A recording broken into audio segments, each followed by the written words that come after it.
Good afternoon and welcome to the Neighborhood Investment Flows Conversation.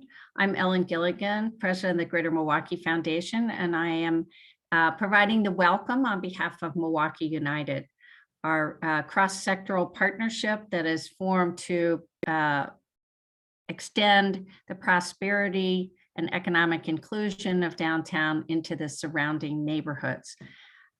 Before I turn it over to Tony Pansiera, I just want to thank and acknowledge the Kresge Foundation and the partners, the Brookings Metropolitan Policy Program, the Urban Institute and Living Cities as part of the Shared Prosperity Partnership that has brought such value to our work in Milwaukee. And this study is just one more example of how this partnership has really helped advance our work. And so I want to thank Tony Pansiera, the director of Milwaukee United, and turn the program over to him. Tony? Thank you, Ellen, and thank you to our guests for joining us here today. We're really looking forward to this conversation. It's been the culmination of a long-term relationship and partnership with the Urban Institute on this research, and looking forward to getting it out there more publicly. Wanted to share a quick agenda just so folks know what to expect in the program today. We're currently in our welcome and opening remarks. We'll have a presentation on the research itself, the neighborhood investment flows. We'll have a panel discussion with a number of local experts and partners in this work. And then we'll have some opportunity for audience engagement, a more lively chat and discussion, broadening that out beyond the panel discussion prior to closing the meeting. For those who might be less familiar with Milwaukee United, wanted to quickly frame who we are and what we're doing. MKE United, or Milwaukee United, is focused on connecting the prosperity investment we're seeing in the downtown to the adjacent neighborhoods through a shared and inclusive vision. This came about from the Greater Milwaukee Committee's focus starting in 2015 of a downtown action agenda, and quickly broadened to recognize we needed to be focused beyond the downtown proper itself, and really needed to look at the connections to those surrounding geographies and work on strengthening them. How are we doing this? Primarily through cross-sector partnerships and systems change. Next slide, please. So this graphic shows a few of the areas we're working in. The six areas within the circle are the 6 transformative directions, which came out of that early vision, shared and inclusive vision for Milwaukee's greater downtown. The ones that are highlighted in orange are the areas that we're predominantly focused in at the moment. The gray ones are potential areas to move into moving forward, but right now we're focused in those 4 areas. And on the bottom of the screen, you'll see the 5 anchor partners: the Greater Milwaukee Committee, the Milwaukee Urban League, List Milwaukee, the Greater Milwaukee Foundation, and the City of Milwaukee, which make up the 5 anchors of our executive leadership committee. Next slide, please. So I wanted to share a quick snapshot of some of our current efforts, what we've been working on. Brew City Match is a collaboration led by List Milwaukee, focused on commercial corridor revival, entrepreneurship, and comprehensive economic development supports. It came out of early convening work of Milwaukee United, and there are quarterly awards being issued moving into 2022 with a round that just closed as of, I believe, the 1st of the month. The Anti-Displacement Fund is working to stabilize long-term, low to moderate income homeowners in near downtown neighborhoods subject to displacement. Enrollment for those targeted neighborhoods is currently open through January 6th, 2022. Our Community Leaders Committee has become an integral part of our operating structure and is comprised of community organizers and neighborhood residents engaging to provide ongoing feedback on Milwaukee United's strategies and deepen our engagement across the downtown. And then Move Forward MKE has been focused on advocating on behalf of sustainable local government revenues. Next slide, please. Looking ahead, a few areas that we're embarking on. We're focused on developing a community investment trust locally. This is a unique tool focused on allowing unaccredited investors to participate in loss-protected, hyper-local real estate investing so that community residents can be the ones that are benefiting from upside of real estate investment. We're currently working with the MLK EDC here locally to implement the first community investment trust in Milwaukee in the Harambe neighborhood. Our housing work group has been focused for the last year on a pilot of the Milwaukee Appraisers Diversity Initiative, which is has to do with creating entryways for careers in appraisals for underrepresented racial and ethnic groups locally, while also working to address bias and combat race-based devaluation. This is one of the areas we're working on. We're also very much in support, our housing committee is very much in support of the Community Development Alliance's comprehensive affordable housing plan. And then last but not least, Benefits Cliff research through our Economic Development and Employment Work Group. We're partnering with the Chicago Fed to better understand the economic impacts for multiple stakeholders in with Cliffs within Wisconsin in the public benefits space. So just a quick snapshot, more than happy to connect later if you're interested or curious in any of these areas. But just wanted to reference some of the additional work that our collaboration is focused on. Next slide, please. So as we move into the presentation today, wanted to share these two questions up front. We'll be sharing them again in the chat following the presentation and panel. But two questions for discussion. Interested to hear from the audience what aha moments or insights you have from any of the following of what you hear. We're very interested in what is of interest to you, what stands out. And then additionally, interested in hearing what local efforts are looking to disrupt these trends. I think we recognize we're one player in our market, but are always seeking partnership and collaboration, and are interested in sourcing some ideas around how we can actually take this research and move it forward into practice and to make our community better moving forward. So please feel free to use the chat throughout. A couple other logistics related to that, direct questions to the Q&A section where we'll address those throughout the meeting, but feel free to use the chat for a more organic conversation. The session is being recorded and we will be sharing it following the meeting. So I know often folks are curious about that. And with that, I think we're on to our lead presentation. So Brett Theodos is a senior fellow and director of the Community Economic Development Hub at the Urban Institute. His work focuses on economic and community development, neighborhood change, affordable home ownership, consumer finance, and program evaluation and learning. I'm really excited to welcome him today to share what I think is the culmination of a couple years of conversation, and then a year and some change of really deep research on his behalf, looking at the city of Milwaukee and both where investment and capital is flowing, but also where it is not. And I'm really excited for him to present both the nuts and bolts of that research and also some commentary on what he sees beyond that research, and excited to share with our local Milwaukee crowd, someone I enjoy calling a friend now. Brett, welcome to the stage.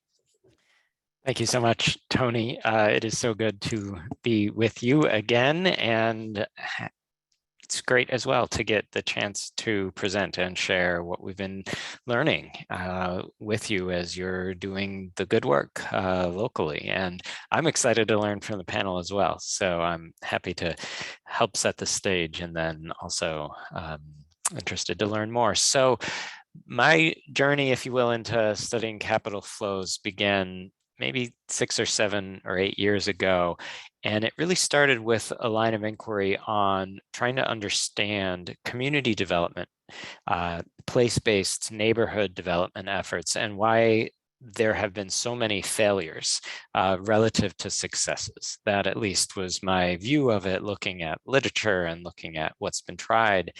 And what I was curious about and began to wonder about is, was that really a failure to adequately try rather than a failure of having tried and not succeeded? And so partially what I wanted to do to answer that question for myself is say, well, how much money are we putting into these community development or place-based or neighborhood development initiatives?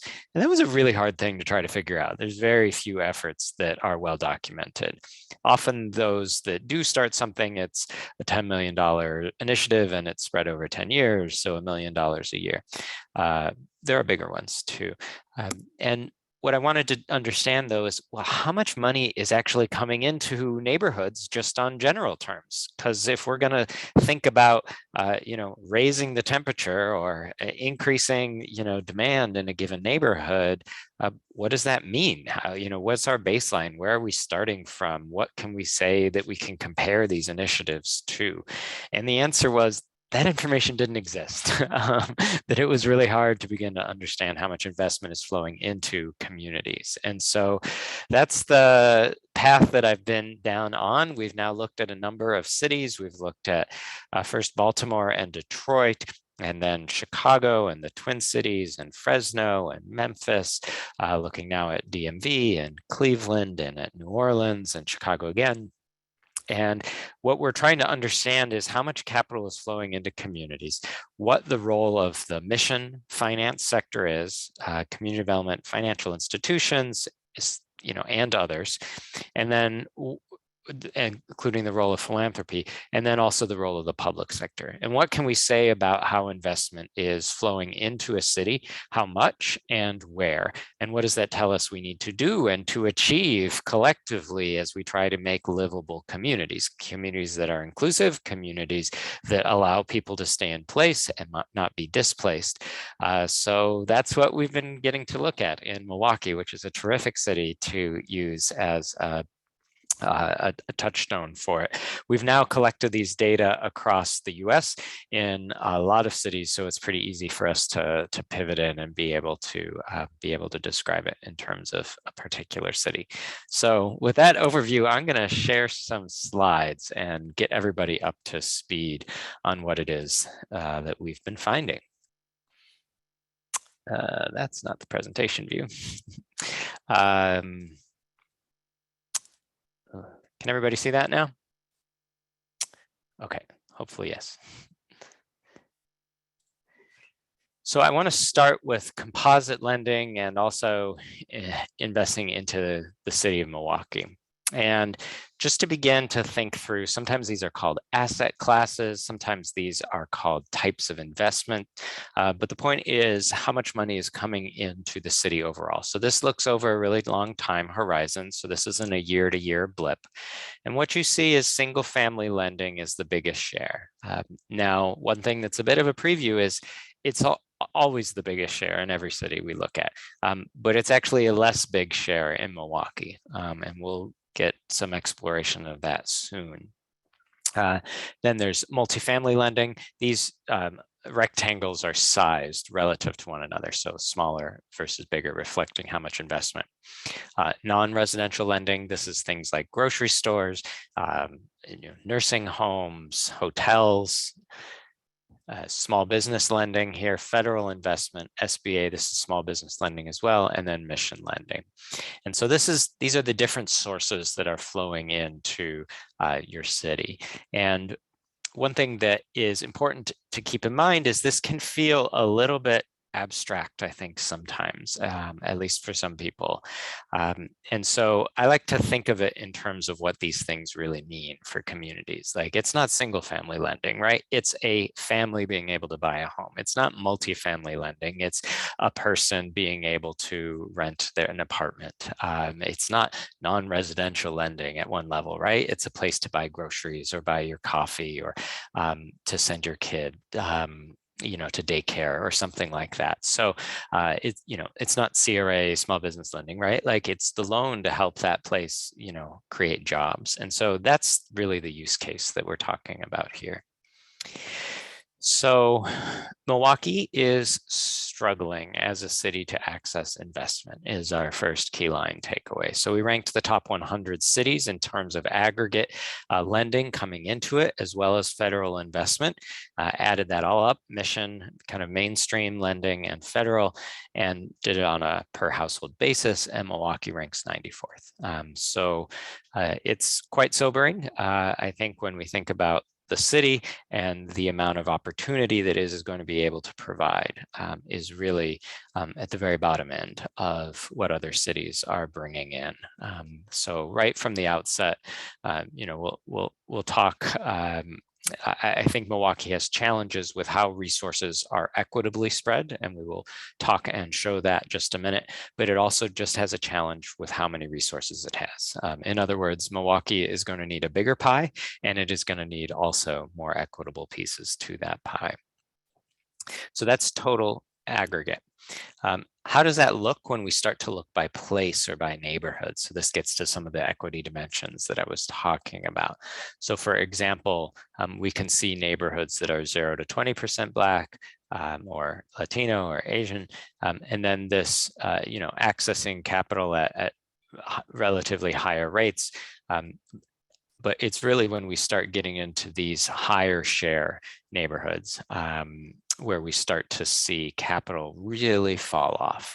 And for white neighborhoods, or rather by percent white, we can see, really stark differences between neighborhoods that are 0 to 20% white, for example, and those that are 80 or more % white. And so a takeaway is, not surprising likely to anybody on this in this meeting, but that really the durable structures of how we've created opportunity in this country manifest themselves very clearly in terms of capital flow access, in terms of neighborhoods, in terms of opportunity. And those have many rigid and structural dimensions that make it very hard to change, but it's evident here in the data very prominently. So what does that look like when you put it on a map? It just really stands out to you in terms of where communities are accessing relatively more capital and relatively less or little. And this is over a pretty long time horizon sweep to get a handle on that. So then we wanted to drill down and look more granularly at some of these individual asset classes or types of investment. And it really is in the housing dimensions that Milwaukee stands out as especially challenged. So I'll spend a little bit more time there. To begin is a look at single family real estate. And so single family lending, these are loans to owner occupants. Milwaukee is 96th out of the 100 cities. And again, this is the biggest piece of the total, right? So this is going to be a pretty determinative one. One thing to lift up is that we're scaling each of these by a denominator that we think best reflects the potential market share. So in this instance, we're scaling by the number of home-owning households. So the logic being that we're trying to compare how many people got that loan relative to could have gotten that loan. So we're comparing, compare multifamily, lending to number of multifamily units. It's not that those things are always fixed over time, but it is the case that we're trying to do some amount of gap analysis, not just how much money is flowing, but an understanding of relative to what could be expected, how much is coming in. And so this is where Milwaukee stands. Now for sales, interestingly, it's a bit better, 75th. Not great, but a bit better. And that delta is also probably not actually a great explanation from the perspective of building individual owner wealth. And that probably is the role that investors are playing, which is why we see relatively more sales than we do loans to owner occupants. But even on the sales platform, obviously, the city is still in the bottom quartile. And so then how does that look again if we want to look across neighborhoods to understand single family lending. So for example, the median high poverty census tract in Milwaukee has, let's call it 2,250 per homeowning household in lending. Whereas the median low poverty census tract has approaching 6,500 in lending per owning household. And you see a multiple then there of roughly 3x, which is pretty sizable. Milwaukee's not alone. Other cities that we're looking at have these sorts of disparities as well. When we look at it by race, we can see, for example, the median majority Black census tract, a bit less than $2,000 in lending capital. Median majority Latino census tract right at about 2,000, but the median majority white census tract over $7,000. And so, part of this reflects the number of transactions. Part of this reflects the value of each transaction. And so both of those things are at play. But I would argue from a perspective on understanding market demand as well as resource, that it really is the intersection of both of those. This is the new money that is coming into a place. So we also wanted to walk through a little bit quicker some of the other forms of investment. So multifamily investment. So Milwaukee does a bit better here in the bottom third, but closer to the top end of that third in terms of comparison versus other cities. This is per multifamily household that we're looking at. And then here are figures looking at non-residential real estate. And here again, Milwaukee is somewhat more challenged looking at being in the bottom quintile of investment. And what we're scaling this by is, it's not a perfect scalar, but again, trying to get some handle on investment relative to what could be expected in a place. So we're scaling it relative to employees. And then we wanted to also take a look at small business lending to understand how that is progressing. And so Milwaukee does a bit better here, 61st out of the 100 largest cities in loans to businesses with revenues below $1 million. And we've scaled that per small business employee. And a bit better still, close to the midpoint in terms of lending through the SBA portfolio, through the 7A and 504 guaranteed lending. Again, scaled per small business employee. So what's emerged from the first findings, and we've got more details in the report where we go through, for every one of these asset classes, we're showing you changes over time. We're showing you the geography, a map of the city and how it is that it looks.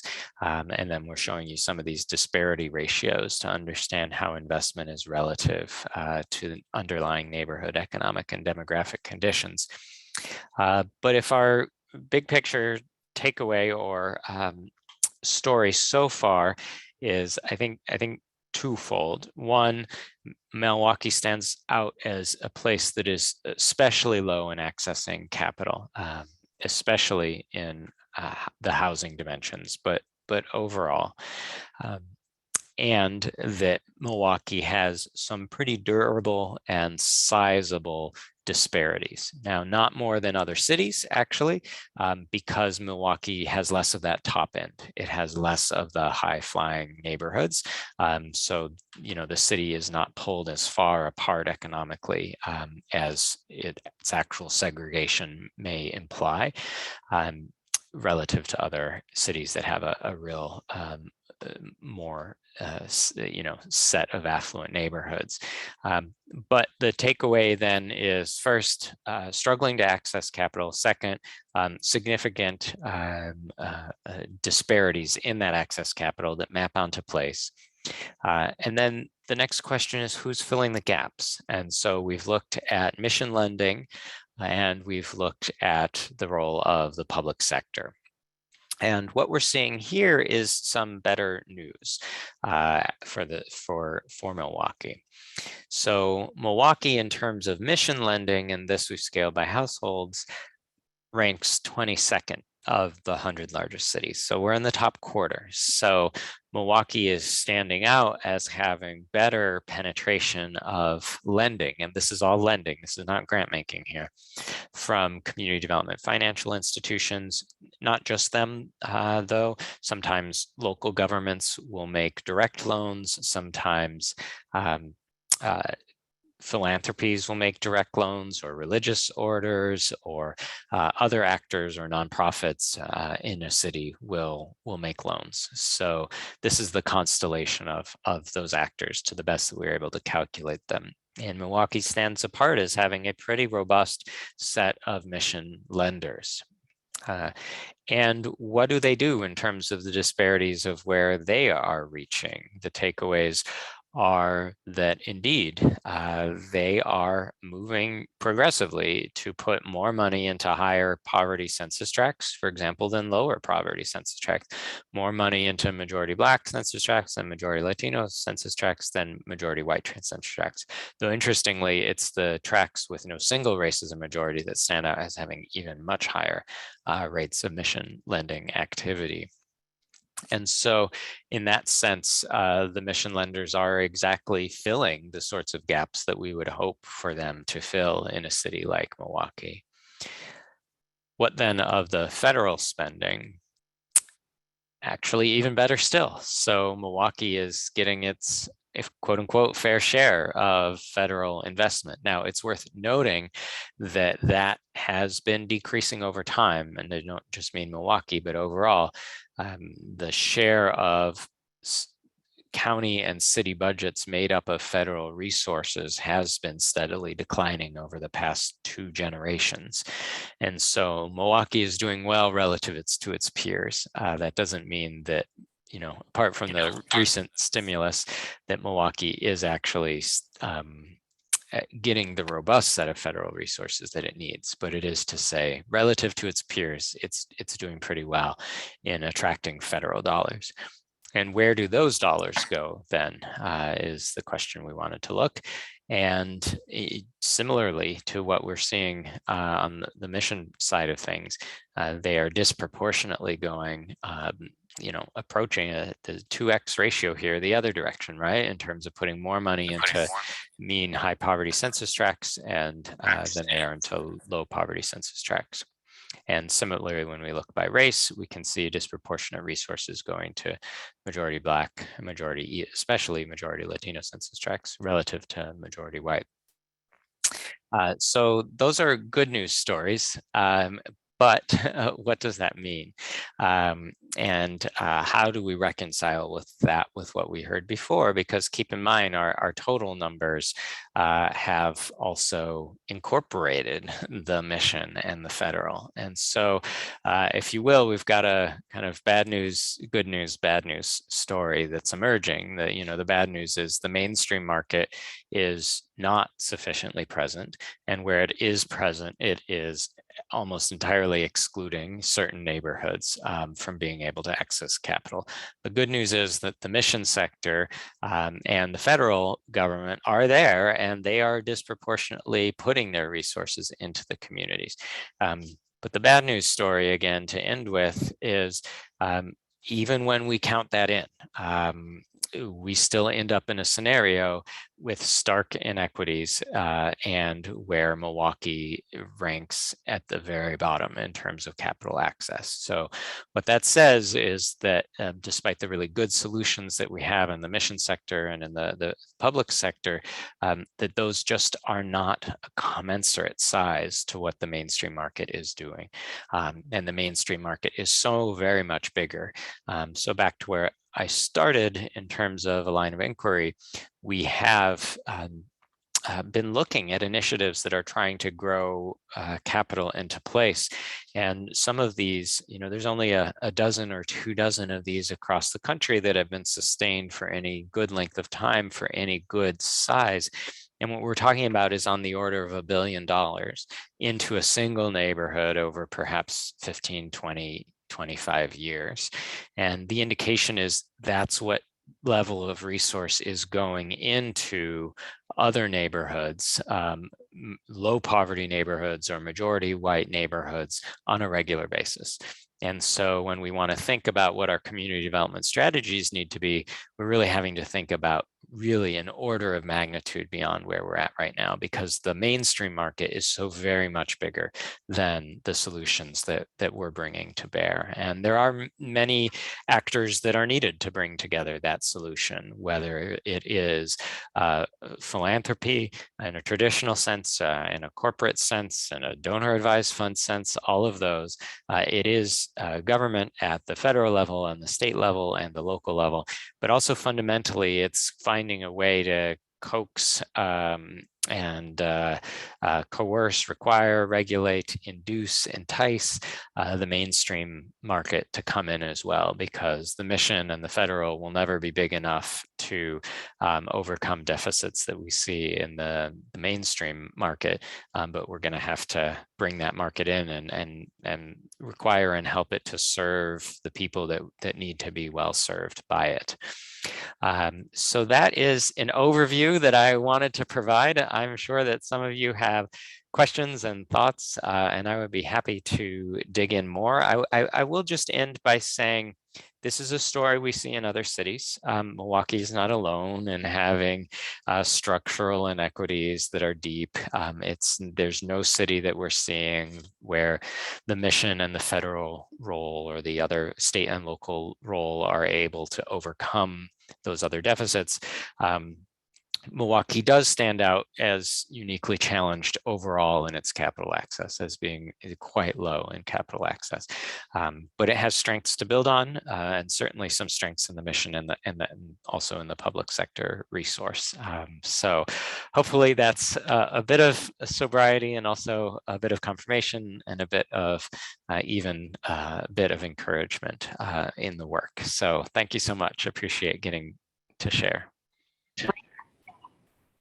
Thanks for your overview, Brett. I think that's really helpful. I did link to the research itself in the chat. So if anyone is looking for that, feel free to connect to it there.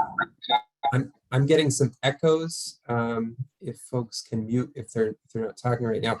But Brett, just a couple things before we dive into the panel. I wanted to ask a question. You mentioned kind of how Milwaukee compares to other markets. I'd be interested in hearing some initial reactions in terms of how you've seen other markets addressing this. I think that you brought up that large order of magnitude related to what change is going to take. There was some conversation in the chat around that, and I guess I'm curious to hear from you what you think has been most promising in regards to disrupting some of these trends even beyond Milwaukee. It's a great question. I mean, at the end of the day, it comes down to resources and being creative about how to get them. The mayor in Baltimore did a long-term lease for 2 parking garages for $50 million and put that into a community investment fund to try to get some money. After our study came out about Detroit during the mayoral election, the mayor put out $150 million bond issuance to support investment into neighborhoods. We've been, in Chicago, the mayor is targeting several neighborhoods on the south and southwest sides. In Memphis, there are dedicated efforts that Kresge and others are doing to build up the CDCs and CDFIs that are local. So everywhere is going to take resource. I think another challenge, though, is to really incentivize risk taking. So are we just giving money that's going to be relent?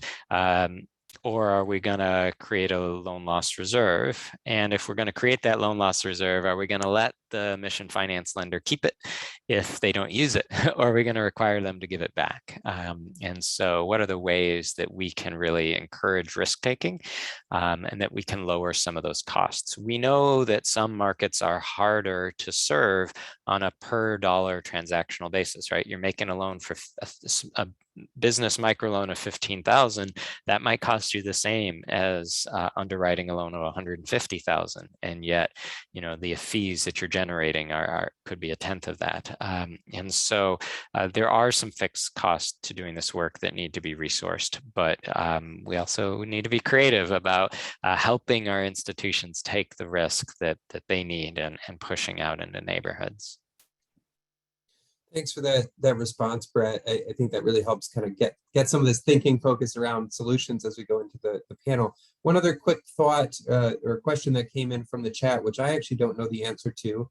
And I would also ask for folks moving forward to try to put questions in the Q&A function, just so we can make sure we get to them once the conversation broadens out.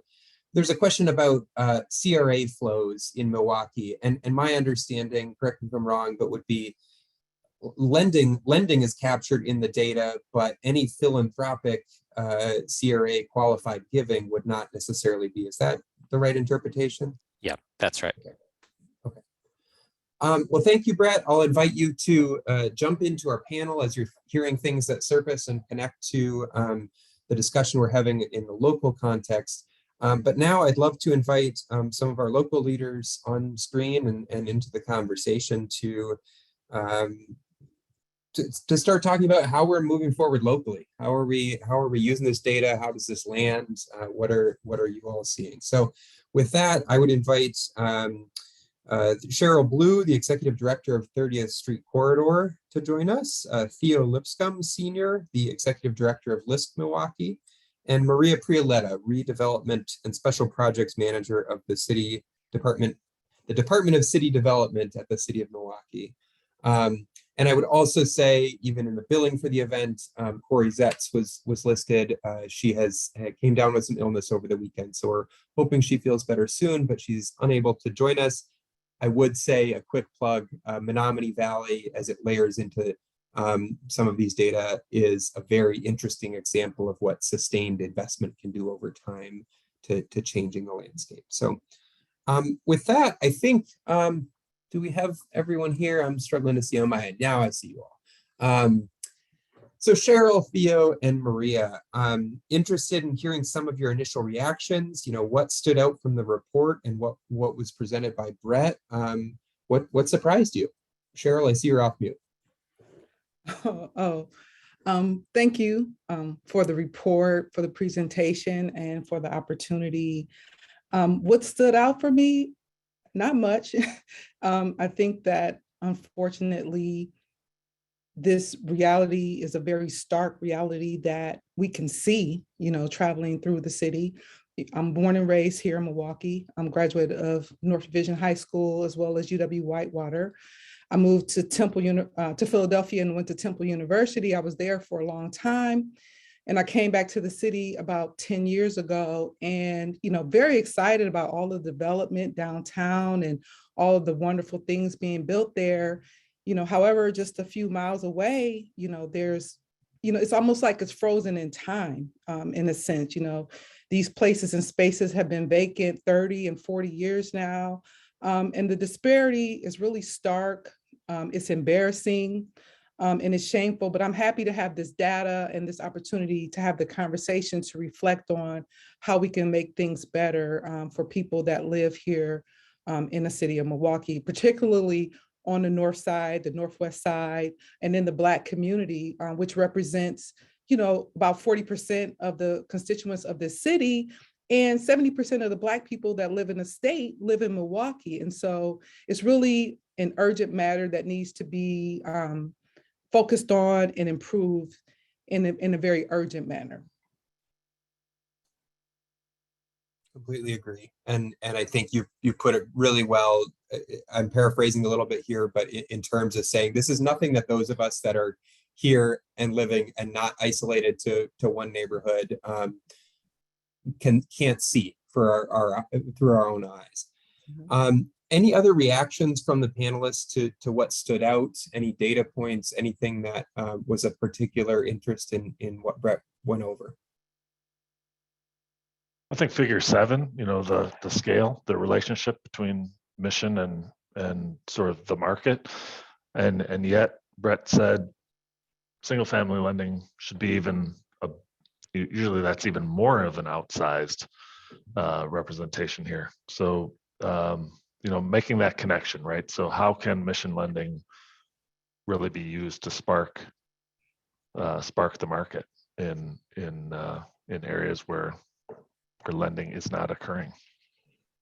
Completely. And I think Brett's comment about kind of the outside scale that's needed to create actual transformation, if the amount of CDFI lending, which is a bright spot in this research, was enough, we would have already gotten to that tipping point, I would project. So I think it's speaking to needing that much more of that. Interested in hearing what barriers any of you have experienced in your work. Maybe we can start with you, Theo, related to access to capital to move Milwaukee towards a more equitable outcome. Sure. So I'm still fairly new in the space or in the role that I now as ED at LISC, but I'll just say, and I think Brett also touched on this, just a little bit around investor expectation, right? So what do people think is the amount of money? What's the risk that they're willing to take? That factors into what kind of rates of return if they're actually expecting to make a return, and the term. How long are they in this for? And I think those are sort of the elements that have come up in conversations I've had when we're looking to raise capital, and obviously they impact our ability to effectively deploy it. If you don't have the type of capital. And particularly now, right, we're in a low rate environment. So the rate at which we could bring money in pushes pretty close to zero because there's got to be a markup in order to do the work. And so then questions about what type of risk you're willing to take as an investor and how long you're willing to be in this become even more important because there's very little ability to differentiate on rate alone. From my standpoint at the city, when I think about larger scale affordable housing projects we've been involved in, I think most of them often involving 6 or 7 different funding sources. I think the access to capital is just too complicated for people to assemble, too complicated for people to get in place. And so I think we certainly need more capital, but I think we need to figure out a better way to coordinate our resources to make deals happen. Because, as I said, it's just a little bit too much for anybody, let alone an emerging developer or someone who's just starting out. I'm hearing some themes around, coordination, the complexity and risk tolerance. And I think when we talk about both traditional and innovative methods of financing, risk tolerance, a markup on risk is often how that they're calculating the cost of doing business. I'd be interested, maybe we start with you on this one, Cheryl, in approaches that that you think we should consider that could help our city become more equitable. I know there's been some examples in 30th Street Corridor that have been either leading in the city or new in dynamics, and I'd be interested in hearing some of your thoughts on that initially. Mm-hmm. Well, I agree with Maria. As a first-time developer working on a housing project, it is extremely intimidating and very complicated for people. And there are a lot of people who would like to invest in homes, rebuild a lot of vacant homes in the city and things like that. And so I think that making that more accessible to people would be helpful. I would also say that when we talk a lot of times with regard to our area, even with the Century City, the former A.O. Smith campus, which has been vacant for a very long time, and it's 60 to 70 acres there that's been available, and the city has spent a lot of money cleaning up and marketing this area. Even with the $40 million building that was built there, it was vacant for a number of years before the guys at Good City finally took the chance, and they were able to fill up the building, and now are looking to build even a second one because there was a high demand for, light industrial manufacturing space that's, up to par with the technology and things like that.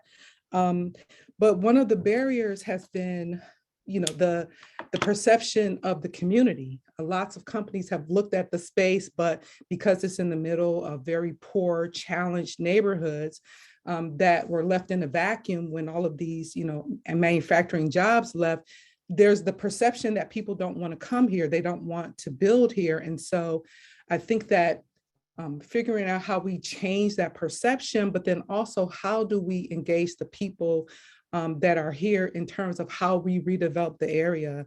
People laud the model of Menominee Valley, which has been very successful. However, the difference with the 30th Street corridor is that we are in residential neighborhoods.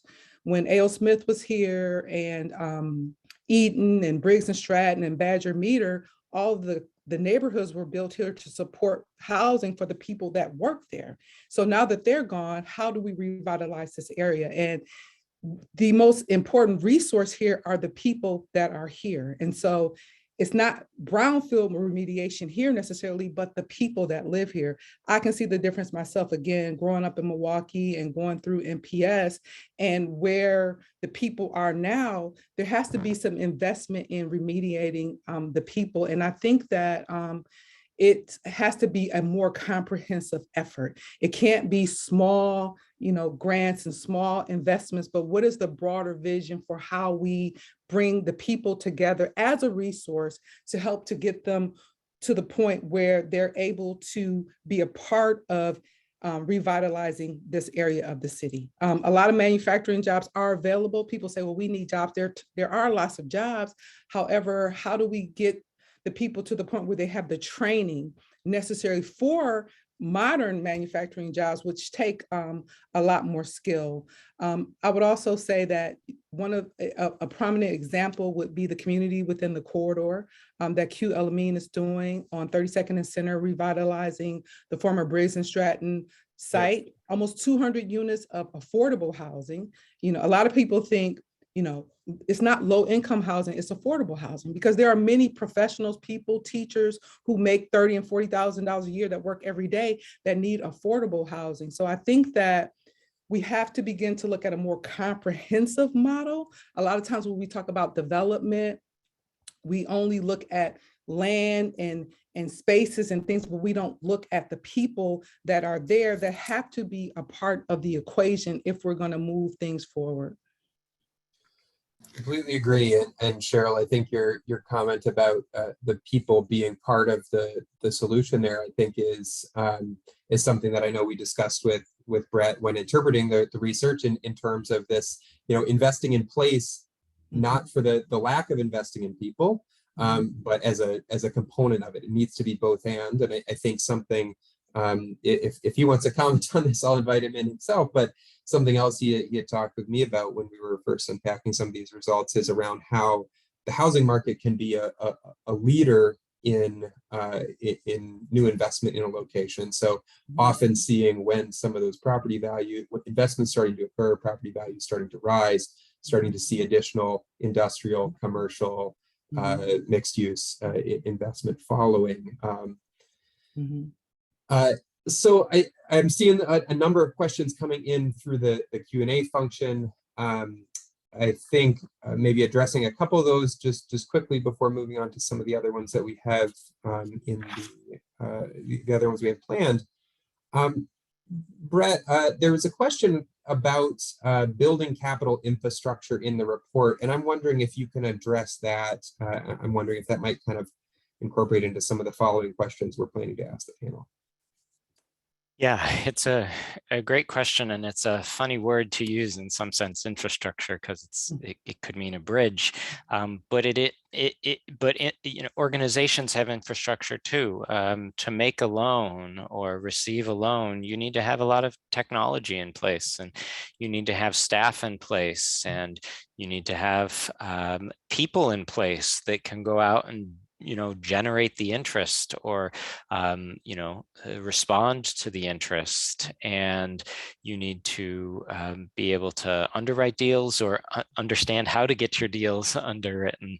And so really on every side of the equation, there's a need for, technology, also just financing to sit on your balance sheet, so that you can be able to, convince somebody that, the risk is in right proportions. So all of that takes work, and we can measure it in any number of ways, but we have seen across cities that there is a high variability in the level of infrastructure institutionally, or sophistication or ability of organizations to access capital and to put deals together and be able to move forward. And so sometimes that plays out that we have a lot of very small entities that are working, a lot of $5 million loan funds versus somebody that's bigger and can draw in more capital market interest. But it relates to putting together some of the more complicated things. So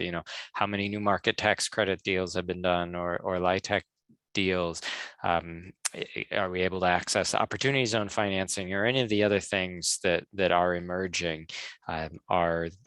These are really important things. And when we think about what we need to grow the ability to deploy community development finance money, it is absolutely low cost debt. But it's also equity to sit on balance sheets, but it's also these forms of grant and institution building work that are needed to help groups get up the curve and be able to take advantage of these things. And just sharing a quick snippet. Thank you. That's a really helpful full background, Brett. I think sharing that in the local context, I recall, I believe it was over 9 months ago, talking with some local community partners about the state of some of the housing counseling agencies locally, specifically HUD certified housing counseling agencies. And I think this recognition that for some of them, based on that lack of capacity, I would argue, the wait list when a new homeowner or potential homeowner was coming to them was maybe a month and a half, 2 months or longer to get the initial consultation. I think that's a type of mismatch with potential demand that holds us back, and I think speaks in a practical application to what you were speaking about in terms of that infrastructure component. Is that accurate, Brett? Okay. Moving on to some specific questions for our panelists here. Interested, Theo, where do you see from your perspective leading our local LISC affiliate, where do you see room for continued growth in the mission lending and CDFI space? Where do you think the most potential is in our current moment? Yeah, so what I've found interesting about the last year is that we've seen nationally significant new investment, both around the pandemic and around racial equity, from investors who were not participants before, right? So traditionally, community development capital, a lot of banks, insurance company, those who buy credits or otherwise invest.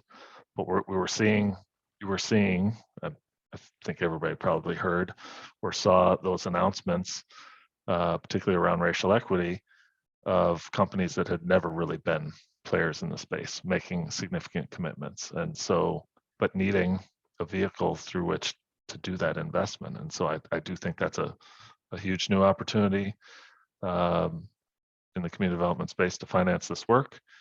And then certainly ARPA can't be forgotten, it can't be ignored, that government, local government, state government have resources, unprecedented level of resource. I think obviously the challenge there is, do we have the capacity to deploy it effectively, and how do we leverage it? And so all of the sort of opportunity questions we've just been discussing, but I really see opportunity in those areas. We're really at an unprecedented time for the work. Sure, and I think Wayman's asking some really good. I would argue not necessarily rhetorical questions, but really hard questions to answer in the Q&A. If the panelists don't have those up, I would invite you to open that window and take a look at them. But I think that there's this real paradigm, which I think Theo is describing to a certain extent, of there being money out there on the table that Milwaukee is just not doing a good enough job at bringing in. I think that's part of what Brett was talking about the two components, the growing the pie, a bigger pie and a more equitable pie. I think that has to do with the bigger pie, not that we can ignore the other piece of it by any means, but I do think there's this component of we do not have the degree of capital locally flowing like it needs to be. There needs to be more. Theo, comment on that? Well, only because I want to clarify that wasn't said as a criticism, that was said as an opportunity. So I think Sure. we've personally had this same I'd say an awakening of what's changed, that we see all this new capital both on the private side and on the government side, and I think that is a significant change. It's not to say that there wasn't interest in doing these things before, but I think there's real opportunity to pair those things and to really leverage what's available on the government side with new interest on the private side that just wasn't there in previous conversations. So not a criticism as much as really like an aha, like we really have something that we should capitalize on. That makes sense. Cheryl, let's move on to you. I'd be interested in you sharing as the director of the 30th Street corridor a little more about your experience attracting private capital. I recognize you talked before about the aspects of the neighborhood and the area around that sometimes being things that would scare investors off. I'd be interested in hearing bluntly from you. What do you see as the barriers to that private capital attraction? Well, I mentioned them previously. Also, a couple years ago, I know that List did a citywide read of The Color of Law, which speaks to systemic problems that have yet to be fully addressed. And so I think that we have to be very intentional about elevating these areas of the city that need the investment. I know that Milwaukee, there are very high aspirations for Milwaukee as a Midwestern metropolis and wanting to attract all these companies and people here. However, it's not going to happen if Milwaukee, when we looked at those maps that were presented, and this just huge area that's 90 to 95% Black, very young, at least 40% under 18. Until we really look at those things and really invest strategically and in a comprehensive manner, we're not going to be able to move the needle. And, I know there's lots of conversations and there's lots of trainings going on. However, what we would like to do in the 30th Street corridor is to build a model of what that looks like. Invest here so that it's not just rhetoric, it's actually a model that we can show a model of how to turn things around. And that's the only way that it's going to happen, is if we're very intentional about it. And, there's a lot of talk about racial equity and things like that, and that's very real.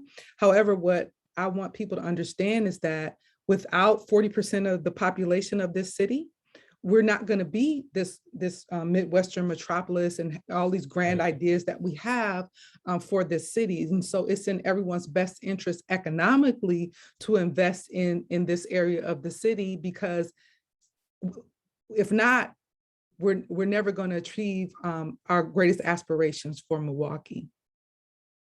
Completely agree. We can't have a Milwaukee that's successful if a large majority of our population isn't successful as well. Absolutely. And I think that's an undercurrent of really everything that guides our work with Milwaukee United. If I could, Tony, just on that intentionality question, right? So I think that's really important, right? The idea that we've had decades of policy and that created the situation, right? This didn't just naturally occur. It didn't end with redlining. I mean, essentially the maps are showing you that it's persisted and in fact expanded. And so without an intentional actions to reverse that and on scale with the problem, you will not get the impact you need. So I just think that intentionality point very well taken. Completely agree. Maria, would love to pull you in here. Interested in some of your thoughts and reactions regarding specifically the housing space and what you think some of the most effective levers for our city to pursue related to increasing our housing investments, recognizing from Brett's slides, that's the biggest combined multifamily and single family, that's the biggest piece of the pie. How do you think, or what are some of the models that you think can be most effective in changing those dynamics? So, building on the comments that Cheryl and Theo just made, and I was thinking about the single family space, and we've been talking a lot about quantitative measures in terms of capital and the amount of capital that's flowing into the city. But, I'd like to think about something a bit more qualitative. Back in June, we launched a new down payment assistance program for the city. It's been very successful, particularly in reaching Black and brown home buyers. But leading up to that, I had looked at the HMDA data and reached out to the top 5 lenders, the top 5 lenders who had the highest numbers in terms of reaching borrowers of color. And I wanted to get their feedback in terms of what they attributed their success to, because I thought it might be informative in terms of how we structured our own program. So interestingly enough, it wasn't necessarily a program that they had or a special lending product, although that wasn't their answer, although all of them had that, but to a person, all of them talked about how they worked with their customers and their buyers, and how if someone came into their institution, excuse me, even if they couldn't qualify for a mortgage loan today, it wasn't just a no and you're on your way. It was, here's what you need to do so that you can come back and qualify at some point in the future. They knew it was achievable. They let them know it was achievable, and they formed a relationship with them over time. So, Take Root has been doing a great series on mortgage disparities. And we were talking about that and thinking about, the reasons people get turned down for a mortgage loan. It's the C's in the banking world, capacity, credit, collateral, but we added a fourth, which is culture, in terms of how committed the lending community is to working with buyers and citizens in Milwaukee. And so I think commitment to really moving the needle forward. And I think people have to realize this is a long-term play, and you got to be in it for the long-term play, just not what's going to happen today or tomorrow. So I'm again going to get away from the numbers just for a second and just suggest that we need to look at things a little bit differently. I completely agree. And I think that you talking a little bit about the qualitative side harkens back to what Cheryl was talking about in terms of investing in people, and that this aspect of like, we can't just brute force our way through this. And I think similarly to what Theo had said before about not just a race neutral or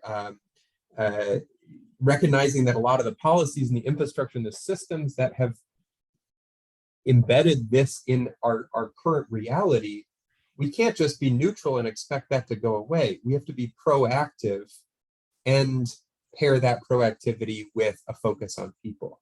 Are those some themes? Can I get some nods if that's resonating, and thumbs up? There we go. Well, we're getting some more questions in the chat, so I'm going to pivot back there. But before I do that, maybe I'm just going to open up the floor for other thoughts regarding Brett's presentation or the themes we've been talking about here today from our panelists. Any other things you'd like to share before we open up to some more questions? I would say that, I left here because of, all of this disparities and things. Like, I couldn't wait to get out of Milwaukee. And I came home just to visit. I was laid off. I was like, I'm going to spend some time with my parents and then I'm out of here. But seeing the development, seeing the people that are here, seeing the opportunity and the time that presents itself, that's the reason why I decided to stay, because I wanted to be a part of helping Milwaukee to achieve its potential, but particularly for the Black community here, my family's here. And I would say, I grew up in 53206. I went to a great high school. Almost everyone on my block owned their homes, the families, we all grew up together. So this isn't a pipe dream that, we can't achieve the goals that we set forth. But we do have to be very intentional about it, face our past. And one way I would say that we can do it is by investing, investing the capital in the community, not just continuing to talk about it, but really let's figure out how to get it done so that it means something to the people who moved here, who live here, whose families are here. Because of all of these things, there are a lot of people who are very hopeless, they're very apathetic, they're very disgruntled. We lose a lot of talent that leaves because of these things. And so if we can all come together and create a vision for what it could be and commit to it and live up to it, I think that we can build one of the most prosperous cities in the United States and the world. And so let's do it. Cheryl, that's probably the best segue I could create to this. Thank you for that segue to this next question, because I think it's talking about that from Jeff Cooper. Mm-hmm. What capital attracting and deploying resources does Milwaukee need to develop to do this? He has some examples: large scale CDFIs, opportunity zones. I know you have some experience with those. Our colleague Brett might want to pop in to talk a little bit about HomeWise, but I would put it to the three of you first. What's missing? Like, what are the gaps that could create this transformation?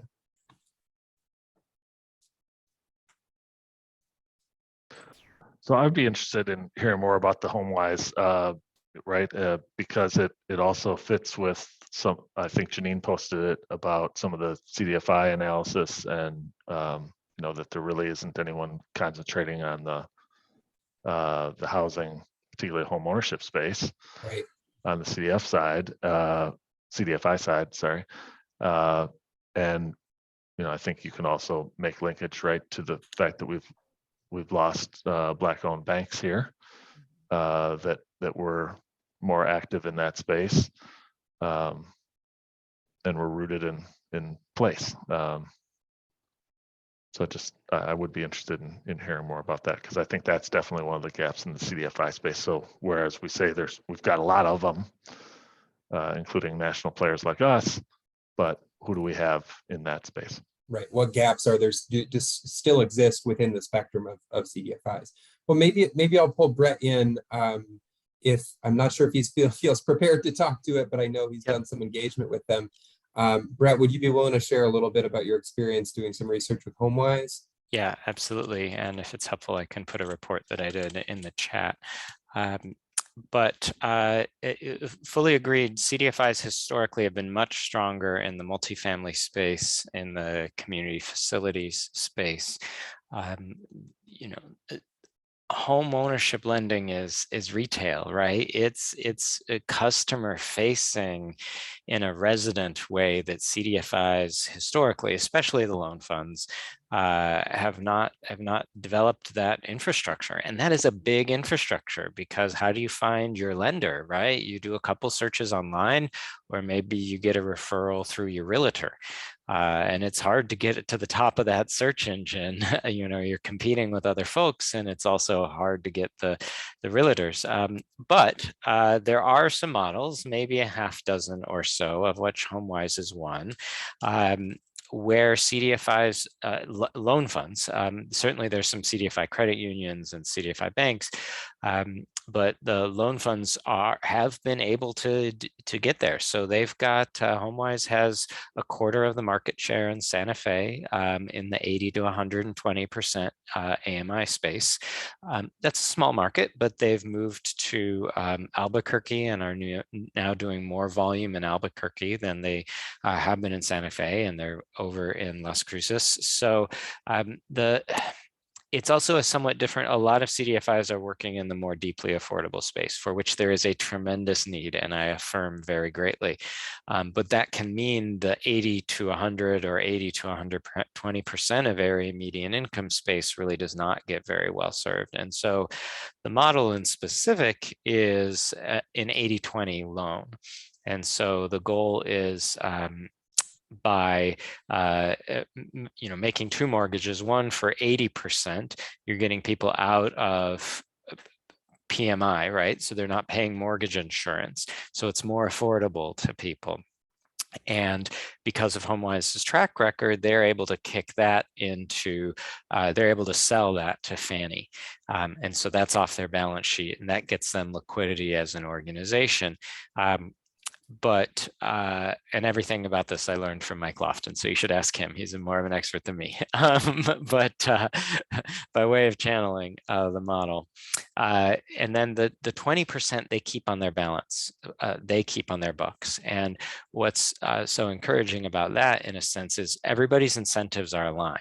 Like, they're not just preparing people to get a loan that if it doesn't work out, well, that's not their problem. Like, it is their problem if people get a loan and it doesn't work out, because they're keeping that 20%. So they're not just packaging and selling off.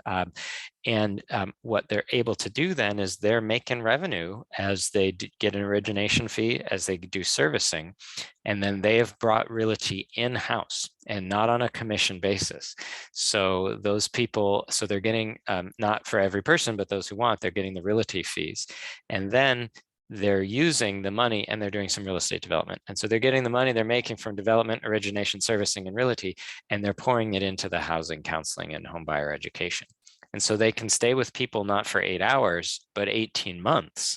And on the one hand, that's a liability and a huge sunk cost if you're putting a lot of money into helping train people. But on the other hand, that is demand for your loan product, that when people are getting ready, they know that you've helped them get all the way there. And so that's a clientele and a customer base.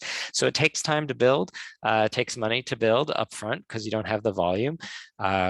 It takes, going to job sites, going to churches, working your way around and creating a different network, but it saves people money. It's cheaper than FHA, and it gets people ready for a loan product that they wouldn't be otherwise. And so much of my critique of home buyer education is it's a check the box exercise that helps people get through, some part of desktop underwriting, but these people are going to be okay anyways. And so what are the models that help us actually create homeowners?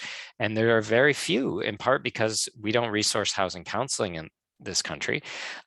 So if the housing counselors aren't able to, be resourced, and the banks are kind of doing the very automated underwriting thing, and the non-banks, right? A lot of home lending is now non-banks. What are we left with? And so we're going to need, there are other models as well.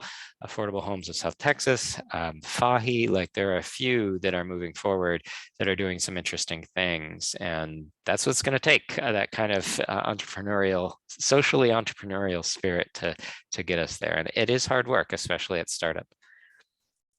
And Brett, I'm really happy you brought in some of that kind of expertise beyond the capital flows research itself. I think one thing I would add on top of that, in addition to the work to build it and to build this type of retail infrastructure that we don't necessarily have an organization that's doing, or we don't have an organization that's doing that in the homeownership space in that way right now in Milwaukee.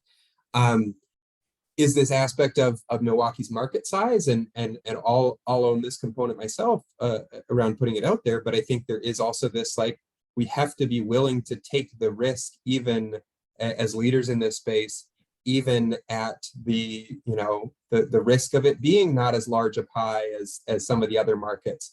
The fact that some of the available resources to do this might pull from other things that are close to our hearts or priorities, if we actually believe that that's what it's going to take to change these dynamics.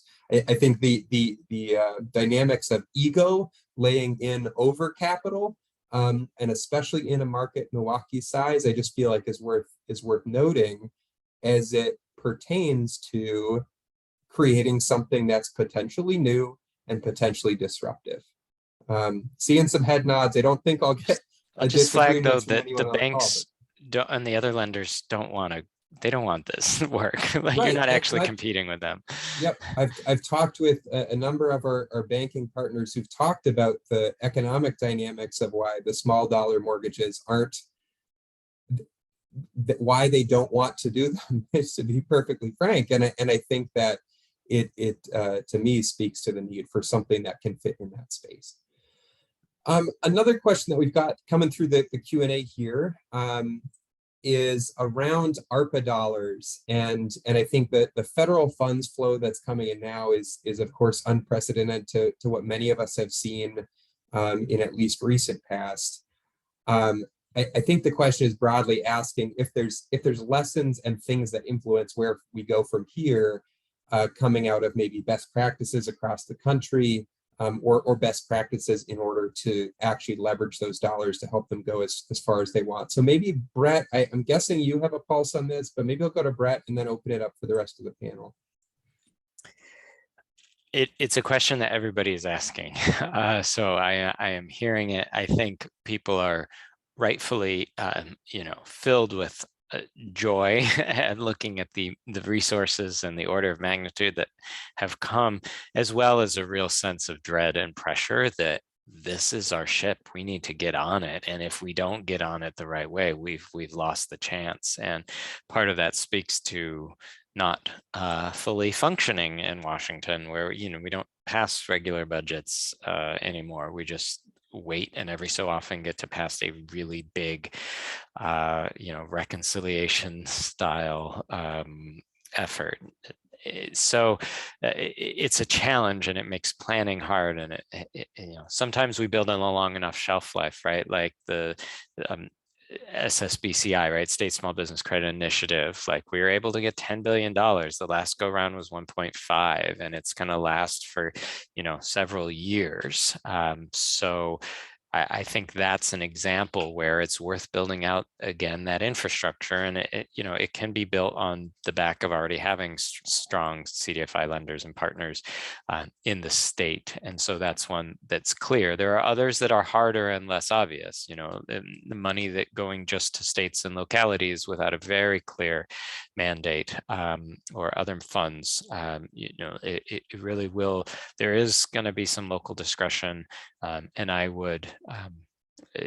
At the risk of sounding cliche, the goal is not just to move a bunch of money, but to move a bunch of money that in a way that leaves a different infrastructure or ecosystem, or whatever word you want to use, ecology, a different structure in place, so that we have something left at the end of the day. And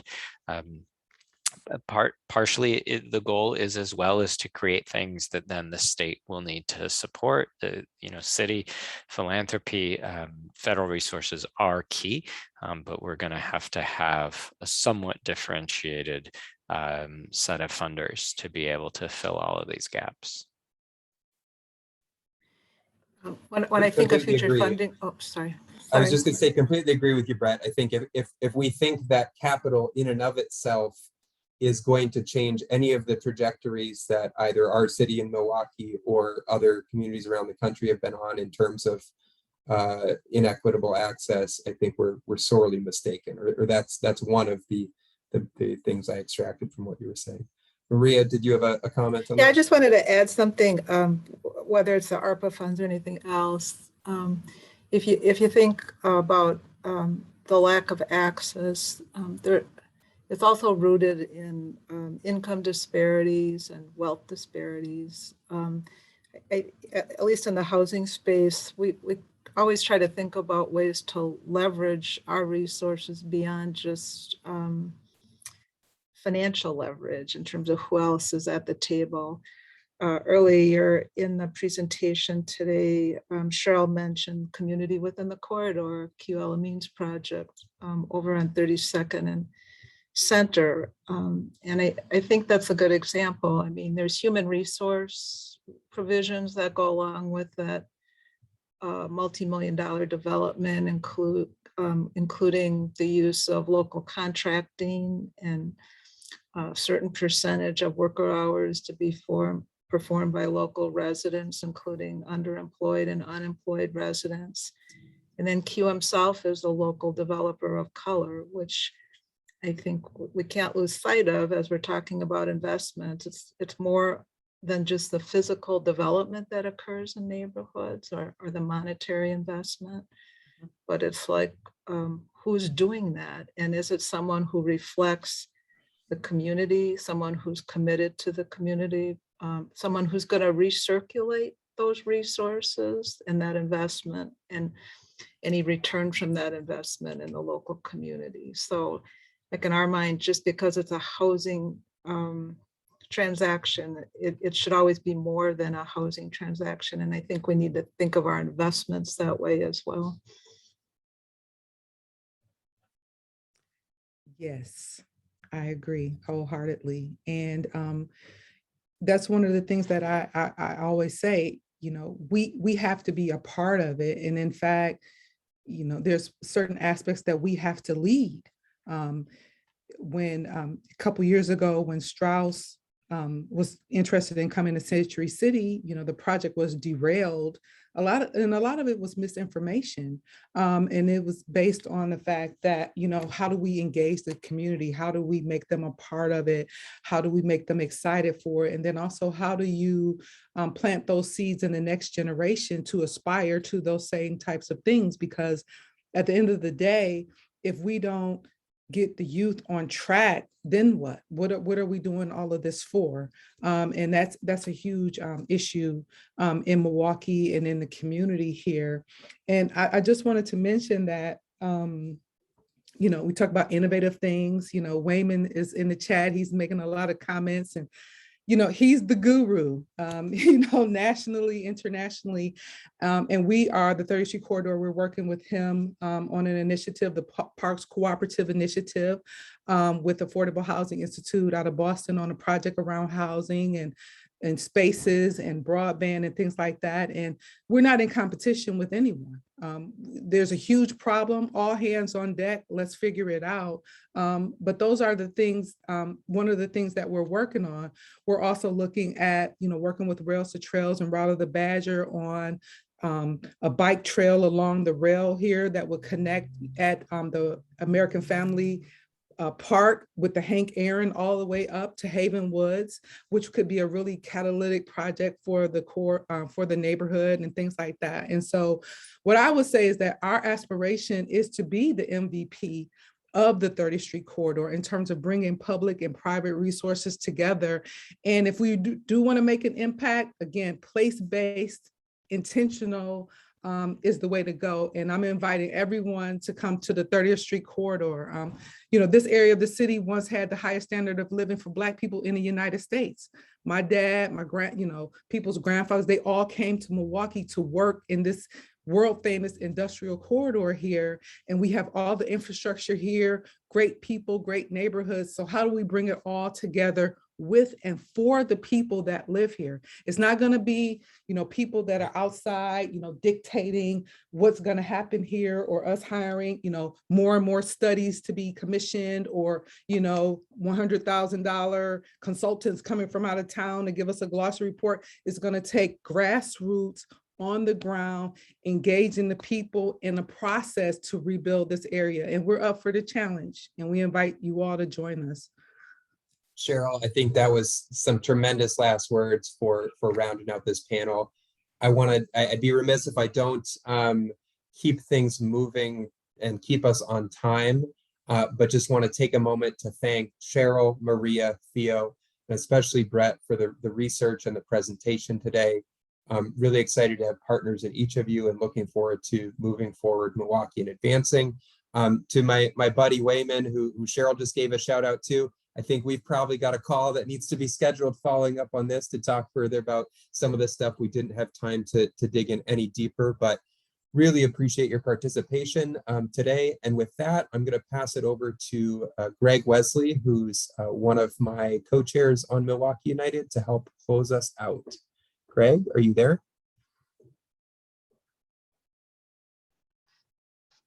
Can you see me, Tony? Yep. All right. So thanks. Pretty robust discussion. Really want to thank first you, Tony, for helping to lead Milwaukee United. Also give a shout out to Ellen Gilligan, acting as the co-chair for Milwaukee United along with me. Thanks to the Urban Institute, as well as Brett, Cheryl, Maria, and Theo. Really appreciate your all participating this afternoon.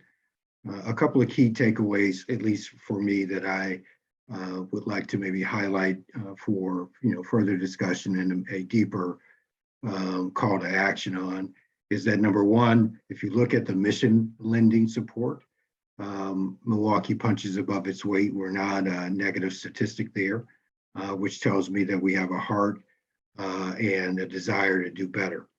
And if you also take a deeper look at that statistic around mission lending, the support has benefited significantly downtown, which is why Milwaukee United was created, to reemphasize a focus on implementing a shared vision that would drive prosperity outside of downtown to grow benefits for residents in the adjacent neighborhoods. And I think that can be done.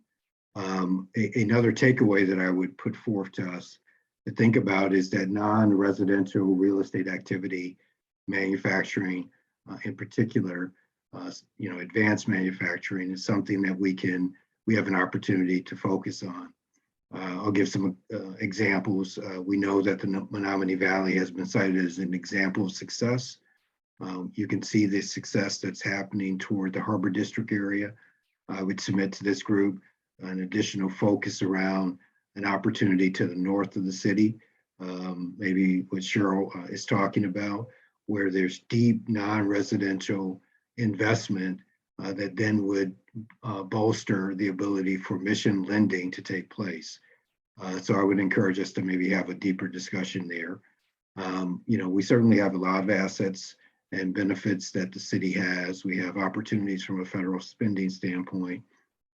We have committed residents, and I would just challenge us to continue to focus on opportunities like the non-residential real estate activities that where you can bring really private capital, substantial private capital into neighborhoods that need it and benefit the residents that exist there.